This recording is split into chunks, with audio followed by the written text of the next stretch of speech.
আসসালামু আলাইকুম সুপ্রিয় দর্শক, নির্বাচনী আলোচনায় সবার শীর্ষে থাকলেও কিংবা রাজনৈতিক দিক দিয়ে তাদের অবস্থান সবার শীর্ষে থাকলেও যে কারণে হারতে হয়েছে বেশ কয়েকজন বর্তমান সময়ের হেভিওয়েট প্রার্থীকে। তার মধ্যে রয়েছেন মামুনুল হক,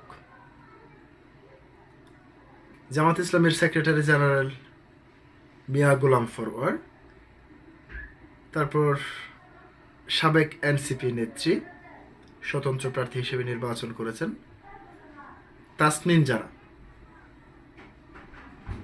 এবং সার্জিস আলম। তার পাশাপাশি রয়েছেন ঢাকা ৮ আসনের সবচেয়ে বেশি আলোচিত সমালোচিত যিনি, যাকে এক নামে সবাই চেনেন, তিনি সবচেয়ে বেশি তুখোড় রাজনীতিবিদ হিসেবে নিজেকে সামনের কাতারে নিয়ে গিয়েছেন। তাদের মধ্যে তিনি হচ্ছেন নাসির উদ্দিন পাটোয়ারি। প্রিয় দর্শক, ঢাকা ৮ আসনে বিএনপির স্থায়ী কমিটির সদস্য মির্জা আব্বাসের সঙ্গে প্রতিদ্বন্দ্বিতা করেছেন এই নাসির উদ্দিন পাটোয়ারি। নাসির উদ্দিন পাটোয়ারির বিভিন্ন বিতর্কিত কর্মকাণ্ডের কারণে প্রায় সময় বিব্রত বোধ করতেন মির্জা আব্বাস। যদিও এই আসনেই ইনকিলাব মঞ্চের মুখপাত্র শরীফ ওসমান হাদির নির্বাচন করার কথা থাকলেও নির্বাচন কমিশনের পক্ষ থেকে তফসিল ঘোষণার পরদিনই তাকে গুলিবিদ্ধ করা হয় এবং পরবর্তীতে শেষ পর্যন্ত তিনি মৃত্যুবরণ করেন। তার জানাজায় কতগুলি লোক হয়েছে আপনারা হয়তো দেখেছেন। সামাজিক যোগাযোগ মাধ্যম ফেসবুক, ইউটিউব সহ সব জায়গায় রাজনীতির মাঠে সবচেয়ে বেশি বিএনপির চেয়ারম্যান তারেক রহমানের যে ঢাকা ১৭ আসন সেটি, কিংবা জামাত ইসলামের প্রার্থী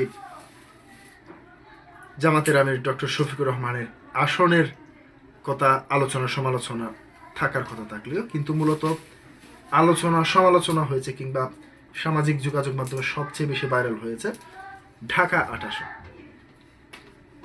ঢাকা ৮ আসনের বিভিন্ন তর্ক বিতর্ক, সামাজিক যোগাযোগ মাধ্যম সহ সব জায়গায় ট্রল থেকে শুরু করে সব কিছু হয়েছে। শেষ পর্যন্ত সেই নাসির উদ্দিন পাটোয়ারি পরাজয় বরণ করতে হলো। কিন্তু কেন? এ বিষয়ে দৈনিক ইত্তেফাক যে বিষয়টি তুলে ধরেছে সেটি আপনাদের সামনে আমি হুবহু তুলে ধরছি। সামাজিক যোগাযোগ মাধ্যমে সবচেয়ে বেশি আলোচনায় ছিলেন 11 দলীয় নির্বাচনী ঐক্যের প্রার্থী নাসির উদ্দিন পাটোয়ারি। ঢাকা ৮ আসন থেকে এনসিপির মুখ্য সমন্বয়ক পাটোয়ারির নির্বাচনে অংশ নেন এবং প্রতিদ্বন্দ্বী প্রার্থী হিসেবে বিএনপির স্থায়ী কমিটির সদস্য মির্জা আব্বাসকে নিয়ে মন্তব্য এবং নানা কর্মকাণ্ড করে ছিলেন আলোচনায়। শেষ পর্যন্ত হেরে যান মির্জা আব্বাসের কাছে। ঢাকা ৯ আসনে স্বতন্ত্র নির্বাচন করে হেরেছেন ডক্টর তাসনিন জারা। তিনি জুলাই গণ অভ্যুত্থানের পর যোগ দেন এনসিপিতে। ঢাকা ৯ আসন থেকে দলীয় মনোনয়ন পান, তবে এনসিপির জামাত জোটের যাওয়ার সিদ্ধান্তের পর বদলে দল থেকে বেরিয়ে স্বতন্ত্র নির্বাচন করেন। অনেকদিন ধরেই দেশের রাজনৈতিক অঙ্গনে নানা ঘটনার আলোচনায় আসা খেলাফত মজলিস নেতা মামুনুল হক ঢাকা ১৩ আসন থেকে হেরে গেছেন এবং বিএনপি দলীয় প্রার্থী ববি হাজ্জাজের কাছে বরিশাল ৫ আসনের প্রার্থী মনীষা চক্রবর্তী ও এই নির্বাচনে ছিলেন আলোচিত। বাংলাদেশের সমাজতান্ত্রিক দল বাসদ এবং গণতান্ত্রিক যুক্তফ্রন্টের প্রার্থী হিসেবে প্রতিদ্বন্দ্বিতা করেন তিনি, তবে ব্যালটের সুবিধা করতে পারেননি তিনি। খুলনা ৫ আসনে হেরে যান জামাত ইসলামের সেক্রেটারি জেনারেল মিয়া গোলাম ফরওয়ার এবং ফরওয়ারের চেয়ে ২,৭০২ ভোট বেশি পেয়ে জয়লাভ করেছে বিএনপি দলীয় প্রার্থী মোহাম্মদ আলী আসগার লবি।